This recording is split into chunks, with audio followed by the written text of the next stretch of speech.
내 손과 다리가 부러져도 그 고통은 이길 수 있사오나 나라를 잃어버린 그 고통만은 견딜 수 없습니다. 3.1절 하면 떠오르는 인물, 바로 유관순 열사가 남긴 말인데요. 일제에 저항하다 죽음을 맞이했을 당시 유관순 열사의 나이는 불과 18이었습니다.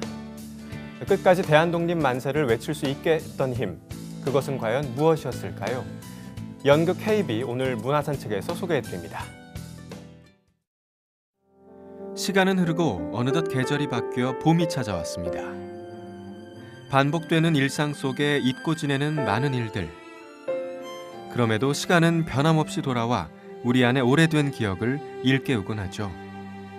잠시 잊고 살았던 95년 전의 기억. 95년 전 한 사람의 이야기가 이 봄 우리에게 찾아왔습니다.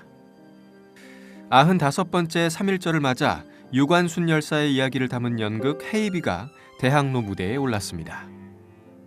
헤이비는 사람들에게 잘 알려지지 않았던 유관순 열사의 이야기를 담아낸 창작극인데요. 특히 천안 만세운동을 주도하고 일제의 끝까지 저항했던 유관순 열사의 숨겨진 모습을 말괄량이 삐삐로 재해석해 재밌고 유쾌하게 풀어내고 있습니다. 헤이비는요, 유관순 열사님에 관한 이야기를 제가 허구와 사실을 섞어가면서 직접 집필을 했고요. 그리고 유관순 열사님의 이제 그 과거에 있었던 자료들을 찾아보니까 굉장히 말괄량이셨더라고요. 그래서 제가 삐삐라는 이름을 새로 생명을 불어넣고 재탄생시킨 그 작품입니다. 네. 굉장히 말썽꾸러기고요. 정말 말도 안 되게 용감해서 남자인 저로서도 되게 놀랄 만큼 그 정도로 용감하고 되게 잔다르크 같은 인물이더라고요.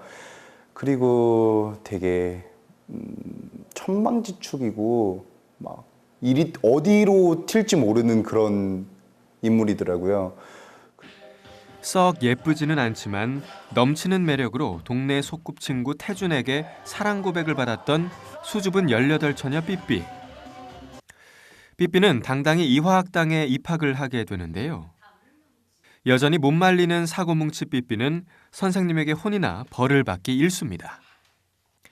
그러나 한 명의 개인으로 살기에는 시대의 아픔이 너무나도 컸습니다. 그리고 이화학당에서 공부를 하며 신앙을 키우던 삐삐에게도 서서히 시대의 아픔이 보이기 시작하는데요. 이내 삐삐는 나라를 위한 거룩한 소명을 품기에 이릅니다. 지령리 교회라는 곳에서 일본 사람들이 사람들을 가둬놓고 방화를 저지르는 사건이 있어요. 굉장히 아픈 역사죠. 근데 그 사실을 유관순 열사님께서 알게 되고 실제로 동네 친구들이 일본 사람들한테 맞고 죽임을 당하고 이런 왜 도대체 우리가 이렇게 살아야 되나라는 그 의문점을 갖게 되죠. 헤이비는 당시 독립만세운동의 중심이 됐던 지령리 교회와 기독교 교육을 바탕으로 한 이화학당 등에서의 에피소드들을 통해 당시 신앙인들이 3.1운동의 중심에 서 있었다는 사실을 전해주고 있는데요. 유관순 열사가 죽기까지 대한독립 만세를 외칠 수 있었던 것도 바로 신앙의 힘이었다고 이야기합니다. 유관순 열사님이 이제 신앙을 갖게 되고 그 신앙이 이제 점점 나라에 대한 어떤 큰 사명감, 소명을 품게 되면서 왜 이분이 그 죽기까지 대한독립 만세를 외쳤나라는 거에 대한 질문이 저한테 왔어요. 그래서 파헤쳐 보다 보니까 정말 독실한 크리스찬이셨고 그리고 그런 믿음 때문에 죽기까지 이제 만세를 부를 수 있었던 것 같아요. 어쩌면 3.1운동은 하나님이 원하시는 나라를 이 땅에 세우기 위한 신앙인들의 양심이자 몸부림이었을지도 모릅니다. 평범했던 한 소녀가 그 험난한 길을 담대하게 걸어갈 수 있었던 이유도 바로 십자가를 지신 예수님을 진정 마음에 품었기 때문이 아니었을까요? 사실 살아간다는 게, 살아낸다라는 게 어떤 자기 안에 소명이나 사명이 없다면 되게 힘든 일인 것 같아요. 그거는 뭐 넌 크리스찬이든 크리스찬이든 마찬가지로. 그렇기 때문에 과연 무엇을 내 마음 안에 품고 살아야 되느냐. 라는 질문과 함께 어떠한 상황 속에서도 극복해내고 좋은 마음으로 그 상황을 바라본다면, 내가 그 상황이 된다면, 그러면 세상은 아름다워지지 않을까라는.